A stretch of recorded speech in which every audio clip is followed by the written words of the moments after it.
All right.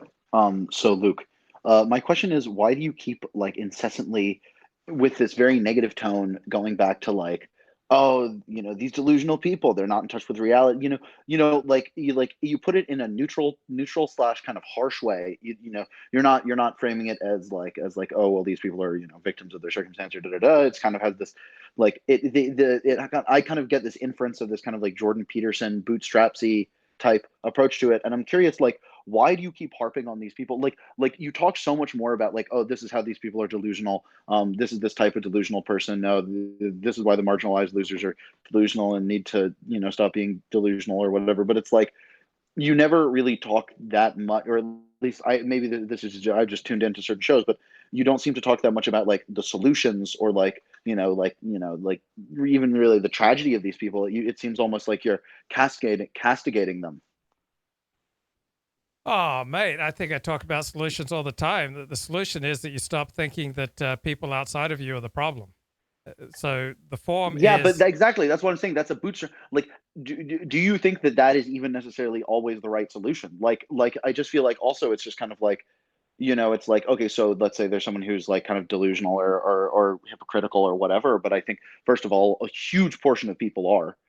Second of all, or at least to some extent. Second of all, I don't know. It's like it just seems like you're so eager to like go after the and like why this specific type of like delusional mindset. Why do you feel so intent on attacking it? Like I see there are a lot of people like this in the world, and when I see people like this, I think of it as seemingly more tragic than anything. And I don't know. And it's like when you say it just seems harsh. It just seems like it has a harsh tone. I don't know. I just wonder what like the psychological motive on your part is, or whatever ideological motive, personal motive is for you constantly harp on this. I'm not saying that in a bad way. It's all interesting stuff and it's very well thought out. And I think a lot of your diagnoses, if anything, if a bit harshly put, are completely accurate. But why is this a theme that you're so adamant on going back to? You're basically like, I mean, because a lot of these people are already, they do a good enough job of marginalizing themselves. okay. So first of all, if I was talking to them directly, I would employ a different tone and I would speak to them differently. But I'm not talking to them directly. I'm talking to people who tune in because they're interested in my opinions. So I it's not easy to do a show. So I had no intentions of doing a show today, but in in the event that I do a show, I've got like 10 possible topics lined up. And so I need to pull something that gives me energy. Like I was just absolutely wiped out this afternoon. I had no energy. I was exhausted. I'd been running around all day. I'd been writing things up.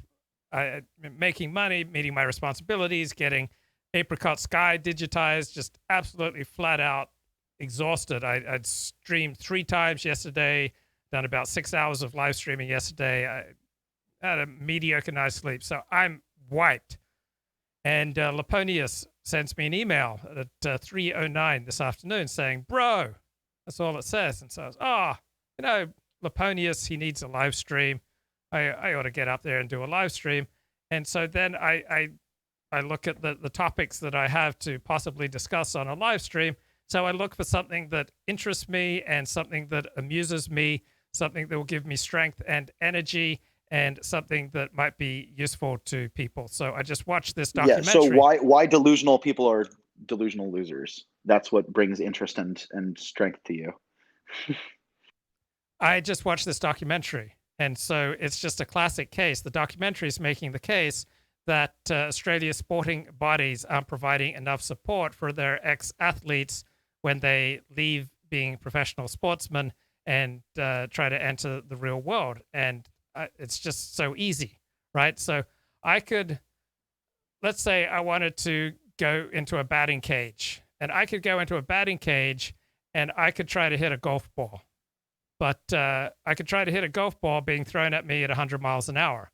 And that could possibly be interesting, but it'd be a whole lot easier to hit a softball. So these are softballs.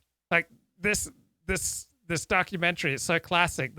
The ball is coming across the plate, and frankly, it looks like a basketball. Like I can't miss. It's just this big fat uh, basketball, is like moving towards me at what feels like 5 miles an hour. And It's like hitting a basketball with a cricket bat. I got my bloody cricket bat here, and I got a basketball coming towards me, and it's like it's Bob's your uncle, mate. Bob's your uncle. It is easy peasy. It's like I can hit these for 6 all night long.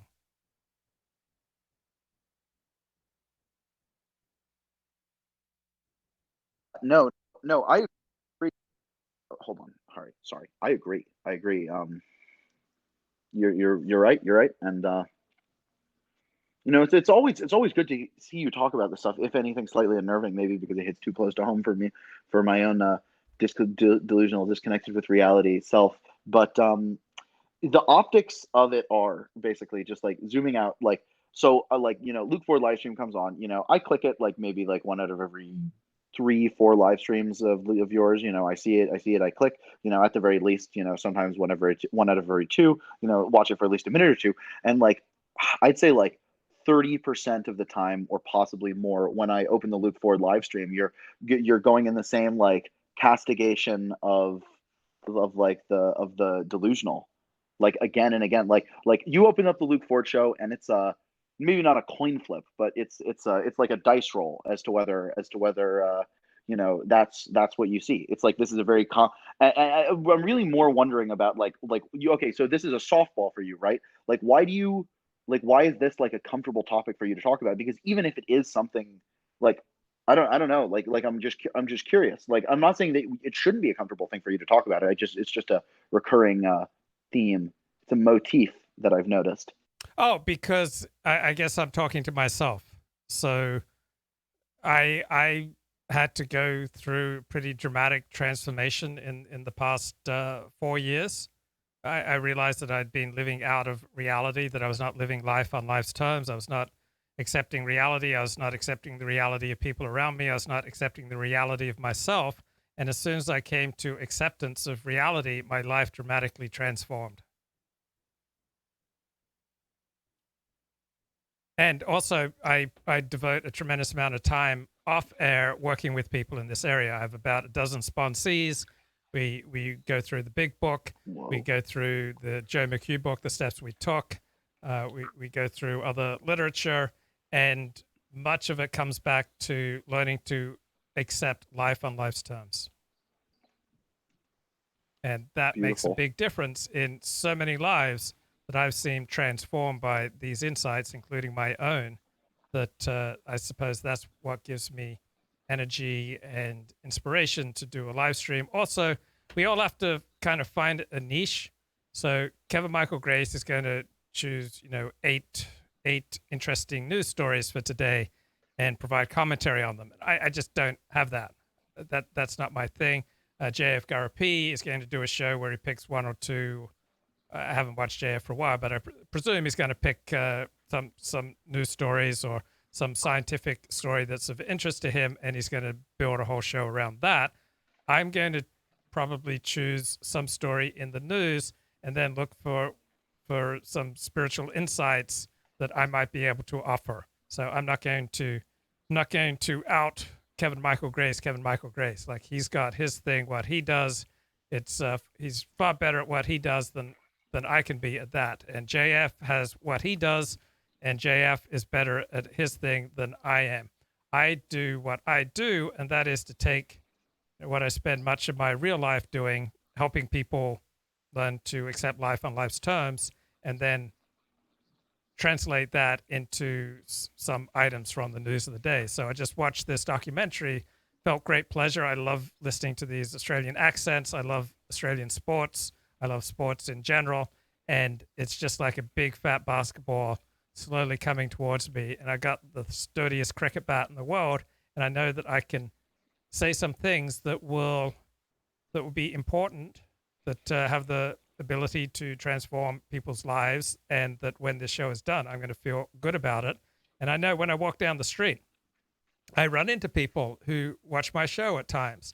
So do I want to walk down the street and hear people go, "Oh, 40, you really eviscerated those Democrats," or, "Oh, 40, this or that"? I have to interact with real life people from this show when I walk down the street, when I go into a kosher restaurant, when I go to synagogue. So would I rather hear someone, oh, you really helped me with that particular insight that you made about accepting life on life's terms, or do I want to have like really unpleasant interactions? When I meet people who watch this show, I only have pleasant interactions. So I try to build a show that does not detract from my real life, but enhances my real life. So I choose topics, insights, subjects, material that will fit with the rest of my life and that will work together with the rest of my life, so that this show and my life are not at odds, they're not at war, they're not in conflict, but they're really building together towards similar themes. Wow, what an eloquent explanation, Luke. Beautifully put. Beautifully put. Thank you. Wow, that's a very, very eloquent explanation. So, on the subject of making things better in your life and working with your life, Apricot Sky, when are we looking at for the release date? I thought they'd have it done by today. I dropped it off, and I went to Office Depot and I bought a 128 gig flash drive that they can download it to, and I'm checking. Oh, let me turn on my phone. I mean, I was expecting that I'd be able to go pick it up today, and as soon as I get the email, as soon as I get the call from the place, I'm going to bang on a nice Mark Shapiro lecture about Torah, and I'm going to go down the street and pick this thing up. And you'll be able to renew your neshama in the well springs of Mark Shapiro Torah. Beautiful. So you'll pick it up soon? I hope so. I mean, I believe with perfect faith in the coming of the digitized version of Apricot Sky, but even though the digitized version of Apricot Sky may tarry, yet still will I wait for it. Beautiful. I believe with you perfect can wait faith. by the Billabong with your Here I jumbuck. am, waiting by the digital And by the Billabong. Coolibah tree. Talking to my mate Babs. I mean, it's sure better than getting sodomized by a dingo, beside the dunny. And I've got some really nice, cool orange flavor Crystal Light, like virtually no calories, and it tastes as good, if not better, than fresh squeezed orange juice. And I can just buy it in a packet and just drink it by the ton. What is Light? Crystal Light, mate. It's wonderful. What is Crystal Light? What is Crystal Light? What is Crystal Light? It's on Amazon. All good things, you can find them on Amazon, mate. Yeah, what is Crystal Light? It's like this low-calorie drink, and it's so delicious. I mean, so refreshing.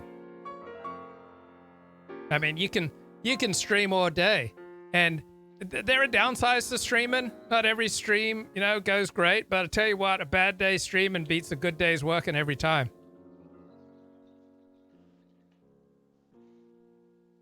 Man, what happened to Owen Benjamin? Bad day streaming's He not a marginalized bad himself day out at of all. existence. Owen Benjamin, I guess he's not accepting life on life's terms, mate. But I'm here to help. That's why you like Richard too. That's why you like Richard too, because he's someone who doesn't accept life on life's terms. That's your favorite topic. It's like, this one's really delusional. It's a big fat basketball just slowly moving over the plate at 5 miles an hour, and I got my big thick cricket bat here, and I can hit it. You for figure six. if you hit the basketball with the side of the cricket bat, it would just explode if you hit it hard enough. I know how to do it spiritually. So it's all in the technique. It's all in the wrists and the follow through, mate. Bloody BitChute. Here I am trying to play some, BitChute clips, and BitChute just lets me down so frequently. Trying to play a little Roosh and Owen Benjamin here, and I'm just sitting there twiddling my thumbs. God, dude, you're like, I hate to say it, but like their lives must suck. Their lives must absolutely suck. I mean, maybe they felt that exhilaration, dopamine rush for a moment at the peak of their career, but now you're just like some old, like, what is Orini doing right now? And what is, What is Matt Forney? I guess he's going on Halsey's show tomorrow. Matt Forney is like, what is like Milo doing right now? Like, what thoughts are going through his head? Like, what is he thinks he's working on his next big project and it's going to be bigger than anything else he's ever made? It's like, no, you've peaked. Like, and knowing that you've peaked and that you've basically burned all your bridges and you're going to be completely isolated and you'll never be a respected member of society. Like, baked Alaska. Like, what goes through his head at night? I feel sad for these people, Luke. It seems like you almost like delight in their fucking like Yeah. self-destruction. It's like that. And not delight, but it's like you have this like I told you so thing. Well, look, I used to write on You're like sports. gleefully cackling at Spence's hubris. This Yeah. doesn't happen to me. Well, if you don't get amused by people, if you don't like people, I just don't understand that. I mean, if you're not interested in people, there's something wrong with you. Like, there's this bizarre notion that somehow you're less than if you enjoy gossip. Someone who doesn't enjoy gossip is inhuman. That doesn't mean that you can't take it too far or you can't do it, in a maladaptive way. But to not be interested in people is the most bizarre thing in the world. So yeah, I'm interested in people. That means that I have an interest in gossip. I don't understand anyone who says that they have no interest in gossip. There's this bizarre notion that it's better to talk about ideas than to talk about people. Well, sometimes it is and sometimes it isn't. If you're not interested in people, there's something wrong with you.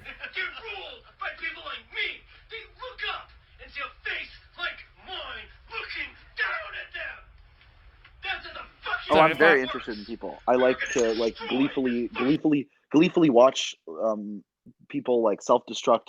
It's like cringe though for me too, because I feel like the sadness as it happens though. But it's almost like, oh my God, you can't look away. Also, there's nothing you can do. Like, if there's nothing you can do about anyone else. So you're not a bad person if you're amused by it. I'm sorry? There's nothing you can do. If someone else if someone else is going to self-destruct, if let's say you develop a cocaine problem, there's absolutely nothing I can do about it. Let's say you develop a porn problem. There's nothing I can do about it. Let's say you develop some kind of personality disorder. There's nothing I can do about it. Let's say you become a bank robber. There's nothing I can do about it. So is it morally superior if I'm in great pain because you're self-destructing? Am I like such a great moral figure that, oh, I'm feeling so much pain because Babs is self-destructing? There's nothing I can do about it, so why not be amused? It's a good point, Luke. Do you think that people, like, what would you say of people who are politically or culturally even not of the norm culture, like even like subculture people? Well, let's actually just talk about it politically, right? Like, in terms of people who, like someone in the comments earlier said, I'm just right wing because I'm a loser or something like that. And we're all just right wing because we're losers. And it's like, here's the thing, right? Like, to not be a liberal capitalist, like, person, which is the dominant ideology. It's like the popular kid ideology. To not be like a liberal capitalist. Like, do you think that, like, what percentage of people who aren't of the political mainstream in any sense, in like even slightly, like what percentage of those people would you say are like to some degree, like in their own lives, like losers, or people who have had like imperfect lives, or people who have people who are like fuck ups, or like mentally diseased, brains full of worms, as Dasha would say, or like, I don't know, how many would you say, like, of the average person who's not like a lib, like how many would you say are mentally ill, like, and or how much, and also like how much of political radicalism is just basically a byproduct of like people externalizing their own like feelings of like rejection and difference, and putting that in, or dissatisfaction from the status quo, and Well, putting I'd that say into politics, and it has less to do with what the status quo is, and rather has more to do with their relationship to the status quo.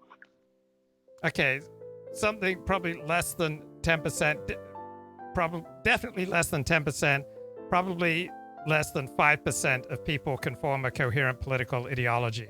So at least 95% of people, their politics is not particularly coherent. It's more like a primal allegiance or a tribal allegiance. It's not something that's thought through.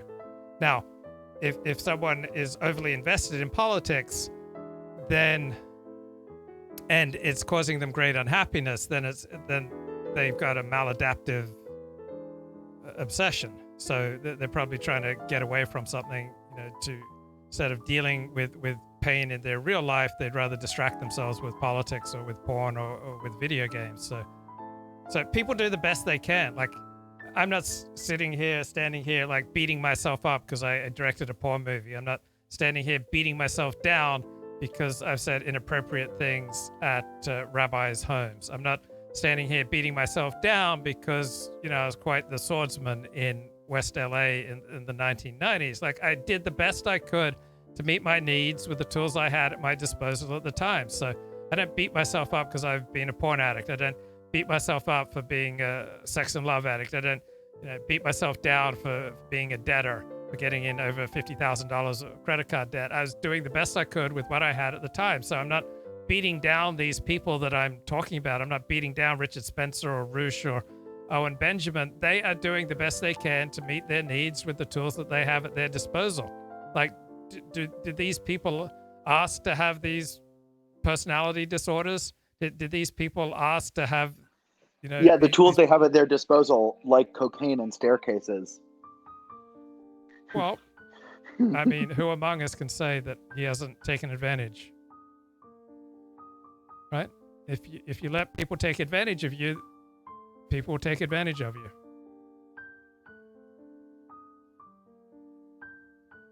Beaten up, beaten down, and beaten off.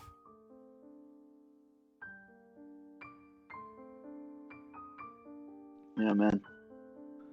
Listen, Luke. Life will end with you. You're going to get beaten down, you're going to get beaten up, and you're going to get beaten off. Now, there's only one thing you can do about it, and that's to manage what's under your control.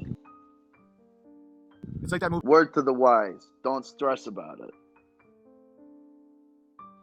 Luke, do you have any sage wisdom American from gangster your... Do you have any sage wisdom from your life that you'd like to bestow upon us? Like little kind of pithy truisms that you'd like to bestow. Do you have any idioms? Yeah, learn to accept life on life's terms. Learn to accept other people as they are. Learn to embrace reality. And make sure you track how you spend your time, how you spend your money, and how you earn your money. Do you do affirmations in the morning? No, affirmations are gay. I agree. I completely agree, actually. But if you can give them a spiritual component, then I think they can have some benefit. So if I say, after I do this stream, let's say I go, 40, good job. You had your moments on today's stream, and that's more God's success than mine. So if I do some sort of affirmation that recognizes God and that God is the source of whatever abilities or talents I have, then that might that's probably a good thing. But to look in the mirror and say, every day and every way I'm getting better and better, that's gay, bro. Well put. I agree. Denzel just shoots someone in broad daylight. So I'm thinking that and he just gave someone we $1. should have one final extravaganza show. Here's what I'm thinking, right? Matt Forney, Irony Bros, Roosh, Richard Spencer, Owen Benjamin. Who else? All right, we're starting. TWP people, Traditionalist Workers Party. I think that you should have one final group show before it all ends, and you should sit them all down and psychoanalyze them all.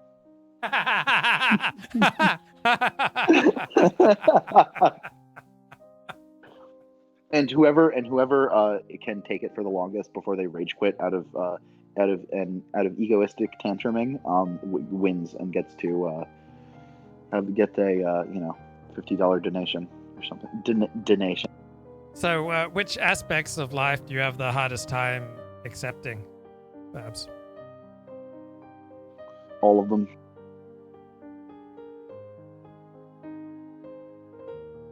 Where to begin?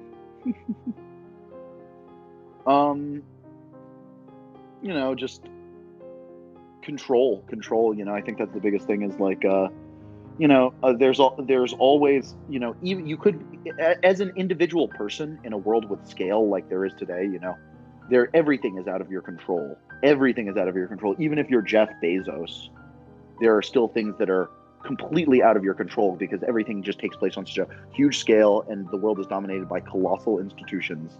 And it's just like there are just these flows.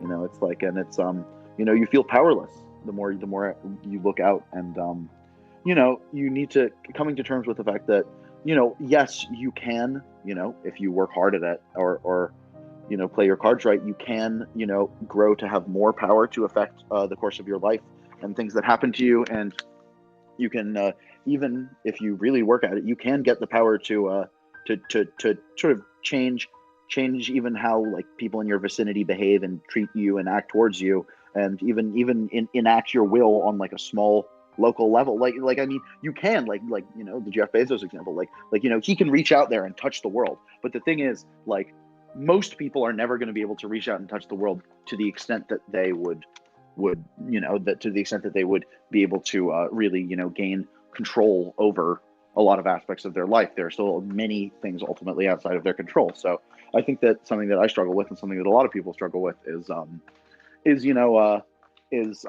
accepting what's outside of your control, and realizing that try as you might, ultimately there are a lot of things that you're just not going to be able to change, and you're simply subject to the whims of the universe. Babs, that was a whole tissue of cliches. Like, what do you have a hard time accepting? Powerlessness, basically. Powerlessness, not being able to impact things as much as I would like. Being subject, being beholden to other things greater than myself. Okay. And how often do you? Are you more likely to lose your temper at other people or at yourself?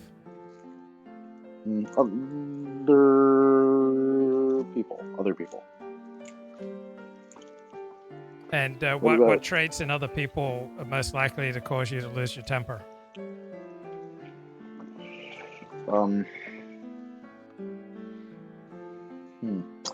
People who don't understand face, and people who cause me and other people like to lose face routinely without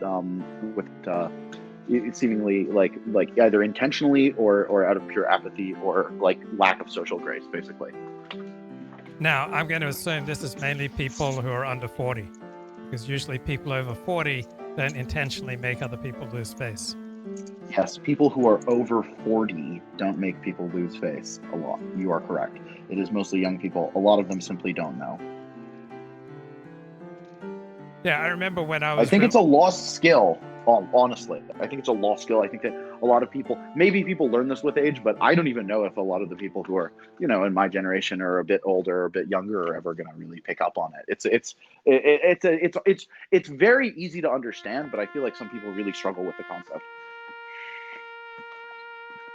Like I've understood it my whole life. Like it's all I've ever known. Like it's like, you want to cause people to gain face, basically, and that's what a polite, respectful person does, and it makes people like you if you like protect people's face, or you cause people to like gain face, basically, like you help them build face. That's good. That's healthy, I think. Yeah, people like people who make definition them of feel good. pro-social behavior. Exactly, it's pro-social. I mean, what do you think? Do you think that it's just an age thing? I think it's dominantly an age thing, and what else is going on here? Oh, and people who are more... I would think that people who are more at ease with themselves are going to have less of a need to try to humiliate others.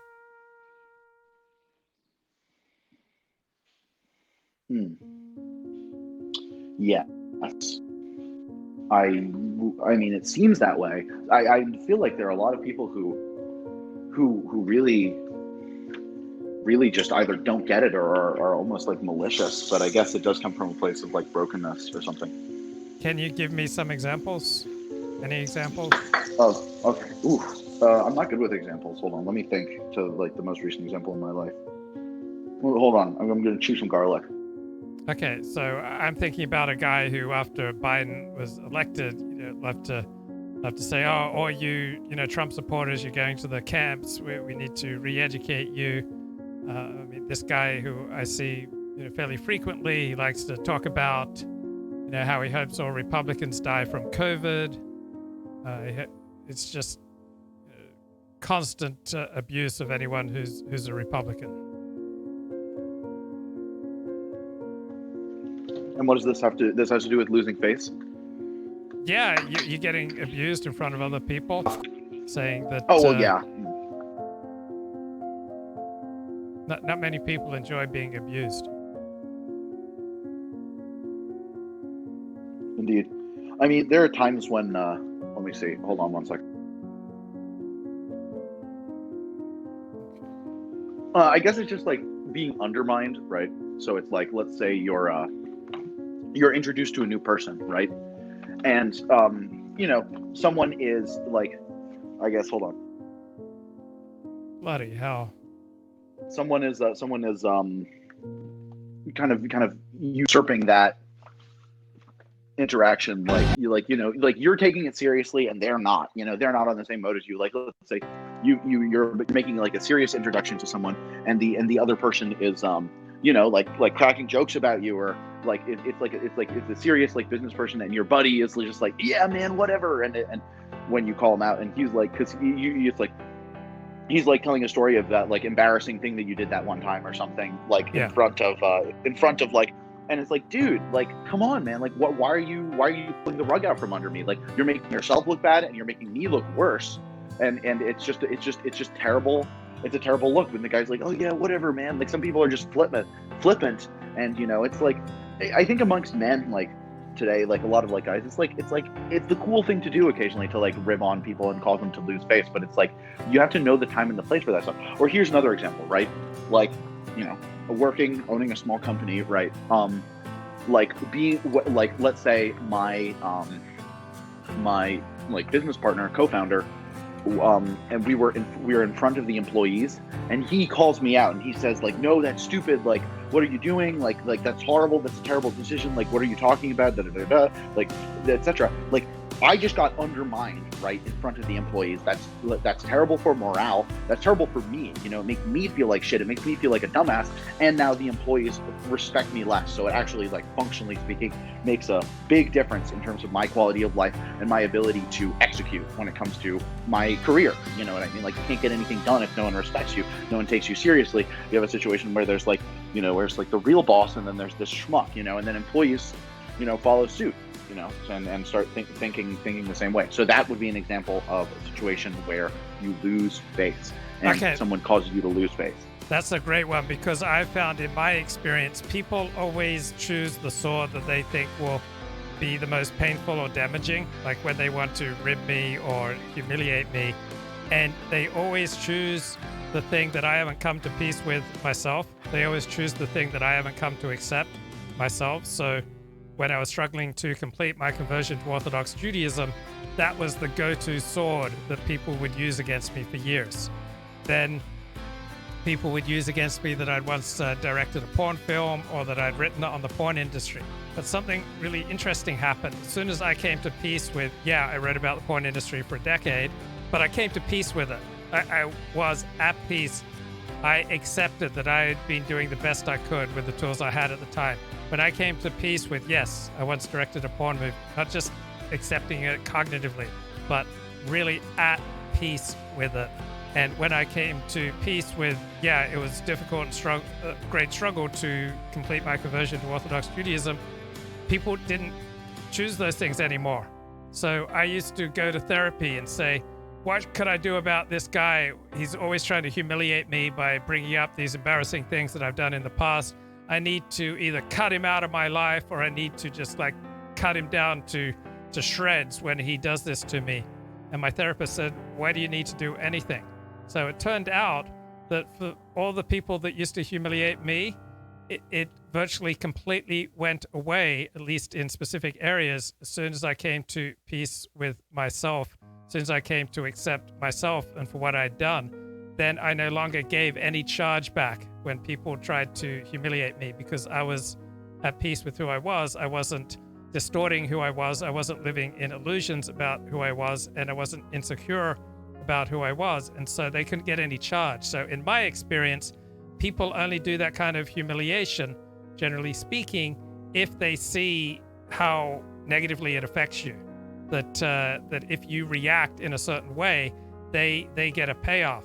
But like that 9-year-old dwarf kid who was getting bullied or teased, as soon as he came to accept the situation and develop some emotional resilience, the problem greatly diminished. So in my experience, almost all the times that people have set out to humiliate me, they've almost always just picked on those things where I hadn't come to peace with myself. And as soon as I came to peace with these things, then they no longer got a charge out of humiliating me.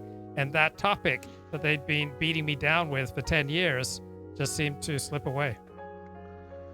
Wow. And would you say that you fully? Sorry, I didn't realize the mic was on. Would you say that you fully gotten over these sharp swords no longer hurt as much? You've built up a layer of chitin surrounding you, an exoskeleton. No, I would say it's 100%. Like you could say something right now that I might lose my mind over. So I'm just saying that the things that people used to beat me down over, it seems to me when I look back that there came a time when people stopped trying to beat me down over these things. And when I try to understand what happened, the common denominator always seems to be, oh, I came to peace with myself. Then other people no longer got a charge when they brought these things up. And so it's greatly diminished. So I'm trying to think. I do a show like 15, 20 hours a week. And a lot of people come into the chat or come onto the show and they want to humiliate me. And I don't think it happens very often. Now, if someone's just a certain level of maliciousness, I'll just ban them from the chat or from the show. But it's fairly rare that I feel humiliated by people who are teasing me. Now, it could happen tonight. What were your most unsettling interviews?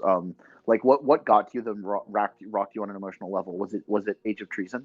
Yes, that was the most upsetting because it was so obvious he wanted every. Because he was.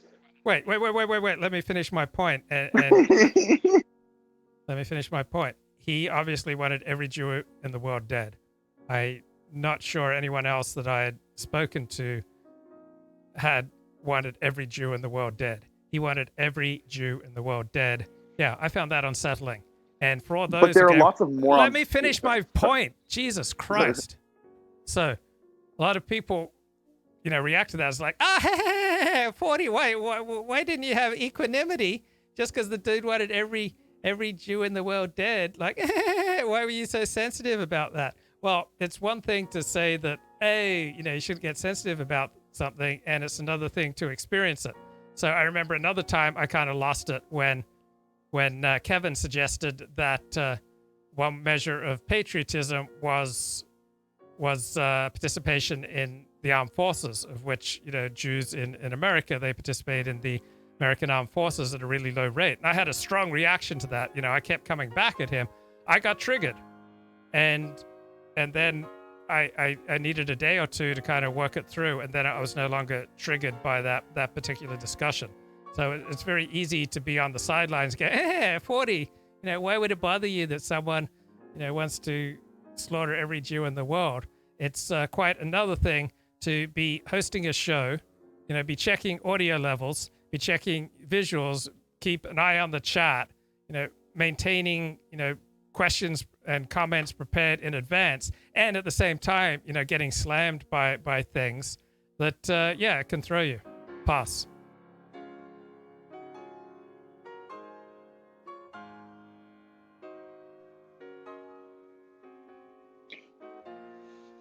Yeah, I don't think. Are you sure it was just what Age of Treason wanted that unsettled you, or was it also the fact that he was like intelligent and coherent, and not like some 90 IQ chatboxberg who has no power in his life?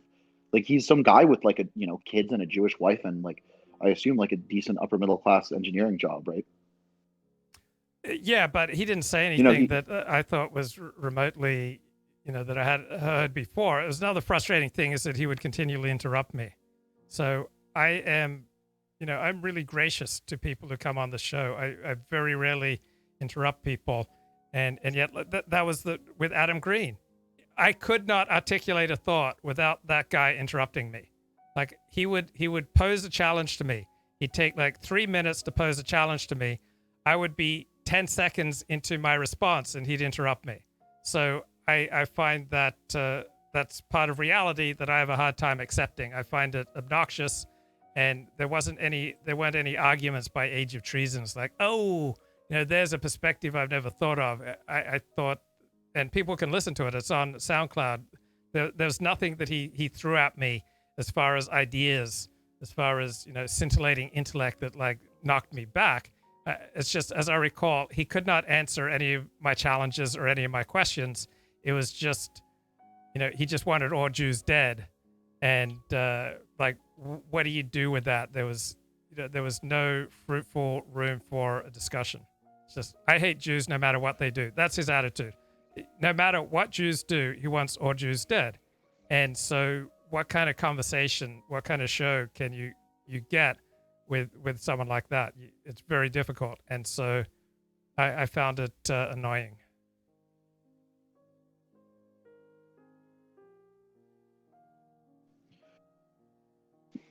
would you fight him? I've never spoken, almost never spoken about him. I don't have any. No, but a hypothetical. By the way, I think that there's a slight delay on my end. I think that like my when I say something, it's like a few seconds after I say it. But would you fight him? Like if the opportunity presented itself, would you throw down? No, if there were that's no like repercussions and the cops didn't find out. No, that's a really low IQ thing to do, because you fight someone and you're dramatically, increasing the odds that something terrible could happen. So No, but I'm saying there's no repercussions. There's no repercussions. You could get away with it, right? No, Like I have zero desire to fight anyone. you wouldn't fight him on behalf of the Jews. He wants to kill all of us, dude. You wouldn't even throw one good punch and no one found out. No, I don't have no desire to. Like, it's not like he's a mortal threat. I don't think he's a mortal threat. It's not like he's marshaling, ever increasing numbers of the population to carry out genocide. He's, one blogger who only speaks to people who are similarly diehard. So I would talk to the alt-right, and I'd talk about the alt-right very differently if this was 1933 Germany or 1932 Germany, where they were commanding 40% of the vote, and they're about to take over and put us in concentration camps. But the percentage of the American public that supports the alt-right is probably at a maximum about 5%. So that's always informed my discussions about the alt-right, and my discussions with the alt-right is that this is a marginalized movement. This is not a movement about to take control. And that changes the way you speak about and to people.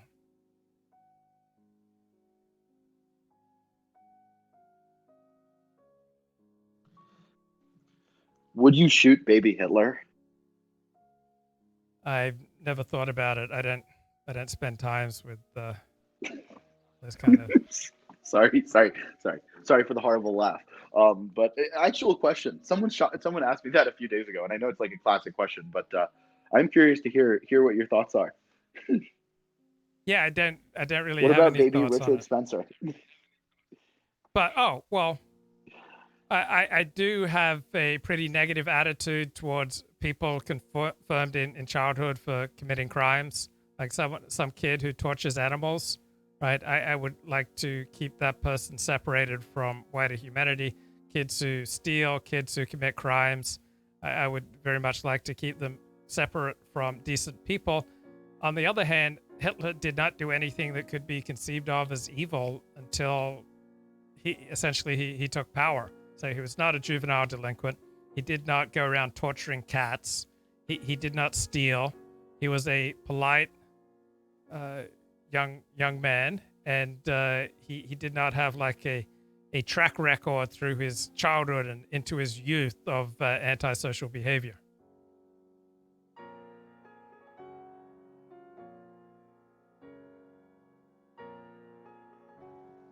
I see. Well, man, this has been an intense conversation. I feel my heart palpitating. I don't want to take you too far off course from your cricket commentary or whatever it was, but this has been very interesting. It's always a pleasure to hear you speak. Thanks, Babs. Yeah. Wow. Beautiful, man. God bless. And I don't know. Interesting stuff, man. Even just thinking, like just thinking about that Age of Treason interview, because it affects me very much as well. People like Age of Treason affect me because it's just like, I don't know, like maybe this is like low IQ, but I'm just like, all right, okay, so you want all of us dead? Okay, screw you. Like literally, like I just don't understand how they think. Like, it's like, you don't even want to come to the table. Okay, then we'll fucking zog you even harder, and we'll kick you off all platforms, and we'll and yeah, you know what? Actually, like screw Whitey. Like, yes, you guys have literally like since Rome and Greece, you guys have been trying to like colonize us and destroy us, and like now here you are, like you're just never satisfied, are you? You're just never satisfied, and it's infuriating. It's like people like that. I just feel like there's no reason not to go all JDL on them, so to speak. I don't know. They're literally but, I mean, is it that different from Christians? Sorry, go ahead. I was just saying they're eliminationists. They're exterminationists. They would if Age of Treason could shoot us in the back of the head, or at least me. I don't know what his thoughts are. Because he was saying you're not even a real Jew or whatever. But like, if he could shoot us back in the back of the head, and get away with it, I think he would. Like, maybe not, but I think he would have no problem with it. So I think that the only response to people like that is to feel the exact same way towards them, but maybe I'm wrong. Yeah, but is there any difference between, say, Age of Treason and most Israelis would like all Palestinians dead? Most Israelis would disagree. like to I disagree heavily with that statement. Yeah, I don't. There's no doubt. It'd be completely irrational for them not to want all Palestinians to disappear. Now, they don't want to shoot them in the back of the head. They don't want to have to actually carry it out, but they have no rational reason for wanting Palestinians around. I mean, I suppose I would say that the inverse is true in much higher percentages in terms of wanting people dead. I feel like the Israelis largely just consider the fucking Palestinian identity to be an inconvenience because it was a political weapon basically fabricated by Arab supremacists for the sole purpose of delegitimizing the existence of Israel. So yes, the Palestinian identity is a big inconvenience for them. Whereas on the other hand, I do actually literally think that fucking a lot of Palestinian Arabs would like Jews dead, as has been demonstrated in the numerous times in which they tried to engage in genocidal and exterminationist like stuff dating back since God knows when. At the very least, if they don't want us dead, they want us completely subjugated. But I don't know. I guess. I mean, I don't know. Like, of the Israelis I spoke to, I'm not sure if they want Palestinians dead. I think they're not going to tell you that out of their hair. You just have... No, but I genuinely don't. Yeah, I don't think that they're around. Like the majority like them on another planet. I don't believe that the majority of population of. I mean, I don't know. Maybe I'm wrong. Commenters, what do you think in the chat? Let's ask a bunch of racist white guys on the internet what they think. They probably agree with me. Yeah, it'd make no sense for Israelis to want Palestinians to continue to live around them. It's crazy, and it would make no sense for Arabs to want to have Jews occupying territory and administering their own Jewish state in their midst. Jews, Muslims, and Arabs regard the land of the modern state of Israel as their land. So it makes absolutely no sense that they would want anything but to absolutely destroy it. And it makes absolutely no sense for Israelis to have to want to keep people with genocidal intentions to want to keep them around. So both sides, it's a zero-sum game. Most of life is zero-sum. You don't find two different types of pond scum in the same pond. Now, why can't different pond scum live together in peace? They don't. You don't find two of the same subspecies, right, living together in peace in the same place in nature. It doesn't happen. You don't find two different subspecies of deer. You don't find two different subspecies of polar bears. You don't find two different subspecies of anything in the same place. One subspecies always destroys and drives out the other subspecies. Now, I wish pond scum subspecies could live together in peace and harmony and they just coexist in the same pond. It doesn't happen. What happens when you import eucalypti? All right, you import eucalypti into a place where eucalyptus are not native species. They start consuming huge amounts of water. They start outcompeting the natural vegetation, and they also emit certain compounds that make it impossible for other types of plant life to live underneath them. So eucalypti come in and they wage massive genocide against other forms of plant life. They just destroy it. Eucalypti typically spread at a rapid rate. They hog up the water and they kill off all competing forms of plant life underneath them. So this is what happens when you have invasive species. Now, I wish that eucalypti and other forms of, say, native vegetation could live together in peace. It just doesn't happen that way, right? You bring in eucalypti and they emit compounds that will drive out other forms of plant life. That's the way of the world. I wish the world was different. It ain't.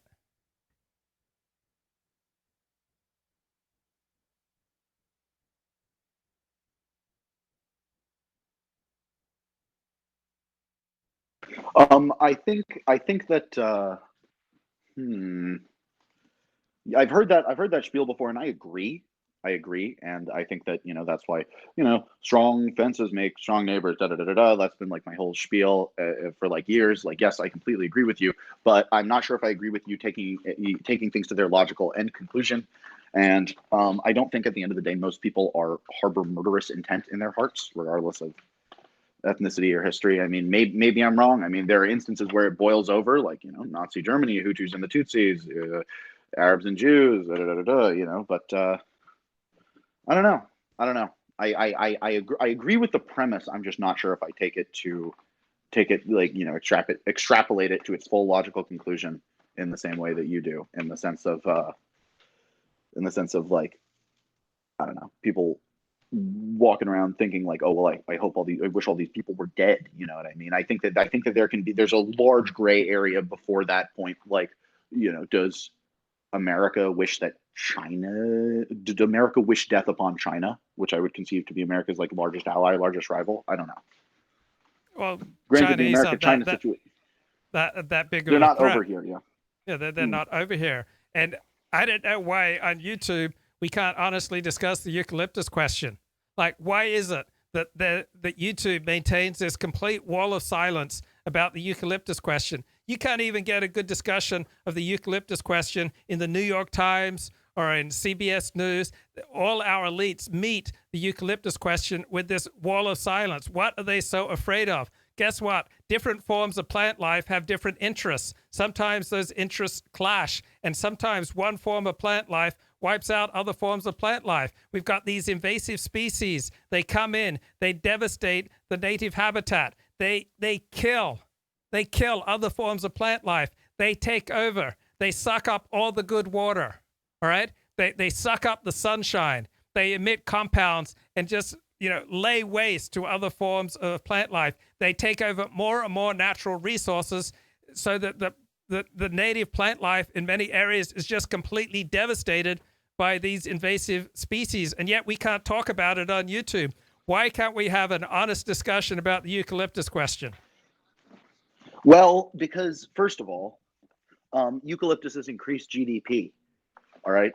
So even if you're one of the plants that's being forced out, don't worry. Okay, it's going to increase the GDP, and we're going to use the money from the eucalyptuses to put in means-tested programs that will ensure that the other plants are put in nice little greenhouses floating in eucalyptus